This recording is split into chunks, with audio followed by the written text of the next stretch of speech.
So this morning we come to our final reading from the Gospel of Matthew, and it is such a brilliant piece of writing. The telling of the resurrection is rooted in both the pain and the trauma of the crucifixion. And we have to realize that this is not an Easter story that is made to lull us into pleasant comfort of pastels. This is not an Easter story that is anchored with the act of amnesia. This is a story that is full of fear and deceit and doubt. So yes, the women have met the resurrected Christ and they worshiped at his feet, but they still have to be told, don't be afraid. And yes, the soldiers saw the tomb and the stone being rolled back, and they experienced the earth quaking underneath their feet. But they still become puppets and participants in the powers that be. And yes, the disciples meet Jesus on a mountain in Galilee. But now there are only 11 disciples, when once there were 12. And we're told that the disciples are filled with doubt. Matthew takes such an extraordinary tale, and he roots it in human emotion. So the first question we may have today is, why the doubt? Why do some of the disciples doubt even though the resurrected Christ is standing before them? And perhaps the best human response we could give is, how could they not doubt? When you think about it, and you think about the timeline the disciples are on, it was just about 7 days ago when the disciples ate their last meal with Jesus and then watched as folks came in with clubs and swords and arrested him. It was just about 7 days ago that Judas, their brother, committed suicide. For the disciples in today's story, it was just 6 days ago that Jesus, their leader, was stripped naked. His skin was shredded with thorns. He was publicly assassinated, and then he was buried. It's just been about 3 days since the women came to them with the news that the tomb is empty. Imagine if you were one of the 11 disciples in today's story, and imagine the trauma that you would have witnessed in the past 7 days. And not only have you experienced someone needlessly dying, because you're one of his followers, now you're thinking, am I next? You're now full of fear. What is going to happen to me if I dare to continue the ministry of Jesus? Of course, these people are in doubt. Don't think for a second that the resurrection took away the trauma they experienced on Good Friday. It doesn't matter if the tomb was empty, because what happened on Friday still happened, and no amount of good news can ever wipe away what had taken place. So of course they're in doubt. The truth is they are in self-preservation mode. Today's story is rooted in the reality of death and what happens when someone we love dies. Now there's another brilliant thing that Matthew is doing in today's story. Did you notice how he distinctly says the 11 disciples? That may not seem like a big deal, but he easily could have said the disciples met Jesus. But he says 11, and there's a specific reason why. He is reminding us of the fact that Judas has committed suicide and taken his own life, and he is reminding us again of how the trauma of Good Friday is still lingering, even though we have now moved into the resurrection. But I think there's something else that Matthew is doing, which is so metaphysically brilliant. I believe the reason why Matthew is telling us there are 11 disciples is because subconsciously, I think he wants us to realize, wow, they need one more disciple. And I believe what Matthew is actually doing is saying, are you ready to now be the 12th disciple? I think what Matthew is doing is saying to each and every one of us, after hearing all about Jesus, after hearing about all he taught and how he healed and how he cared with compassion and how he rode in with no weapons in his hand, are you now willing and ready to be the 12th disciple? Are you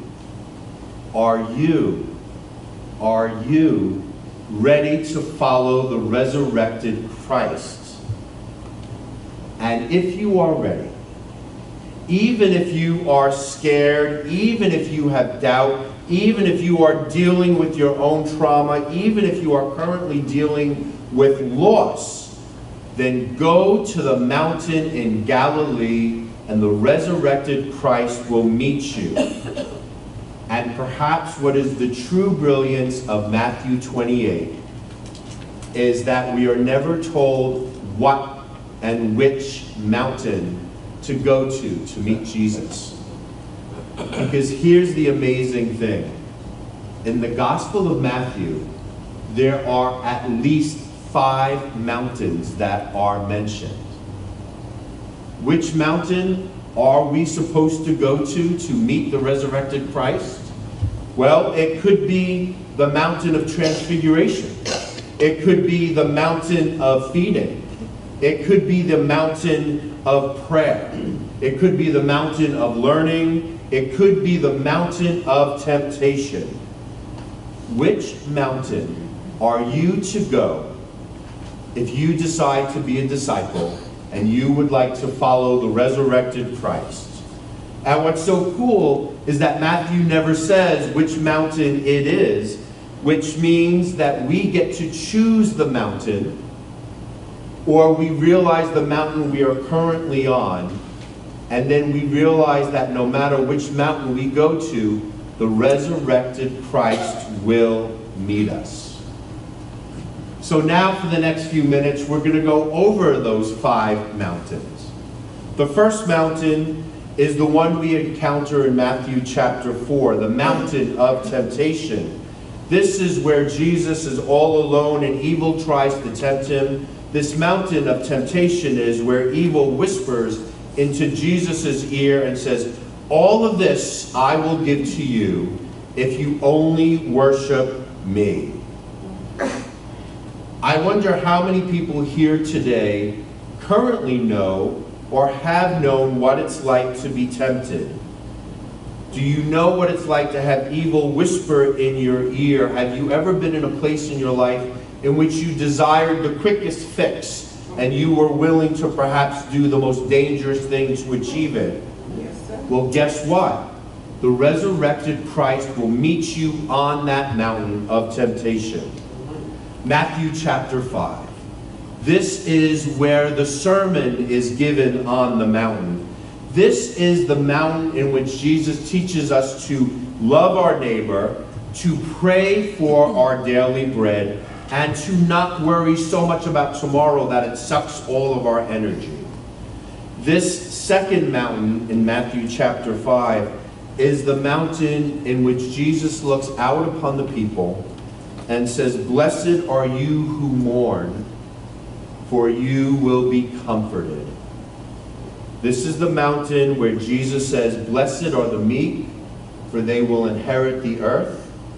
And blessed are the peacemakers, because they will be called the children of God."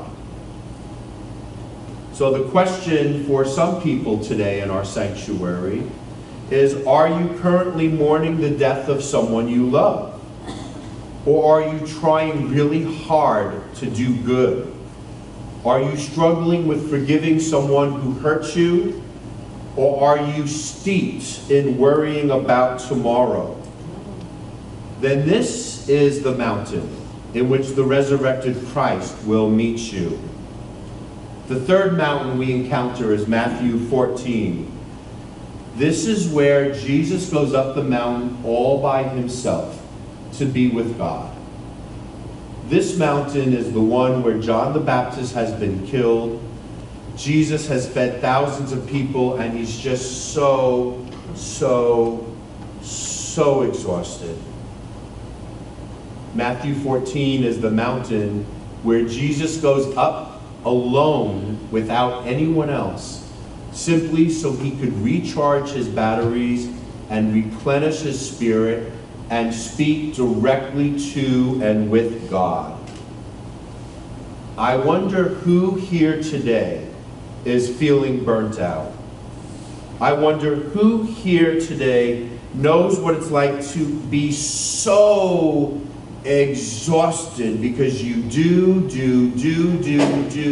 for everyone around us.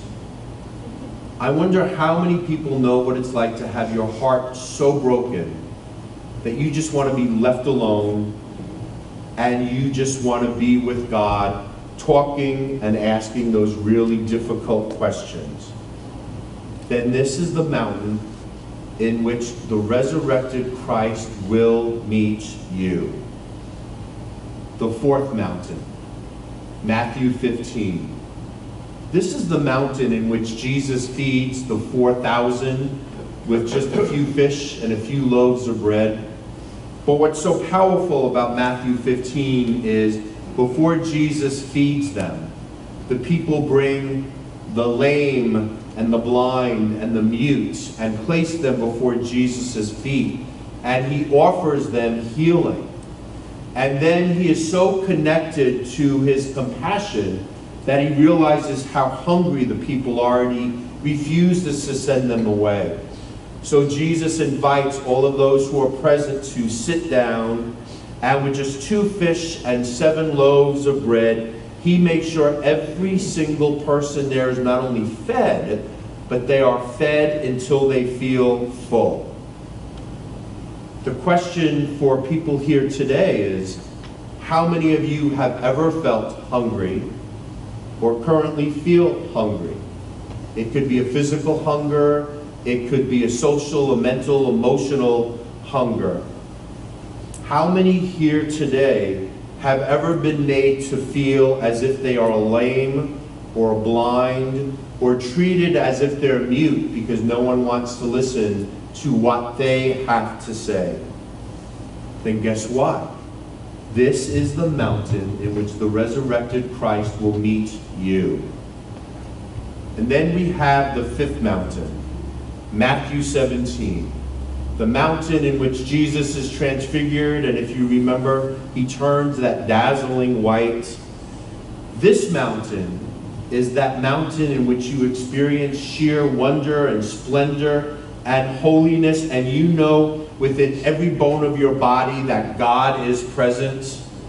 This mountain is that experience you have when you get goosebumps when Carnede sings, or when you see Ari smile and you can't help but to feel his joy, or when the liturgist says something so profound it goes straight to your heart.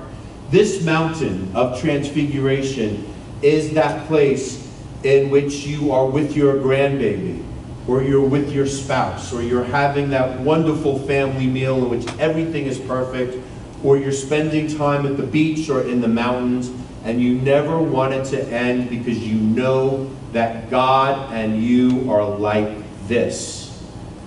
If you are fortunate enough to be on that mountain today, you already know that the resurrected Christ is meeting you there. These are all the different mountains in which we can meet Jesus.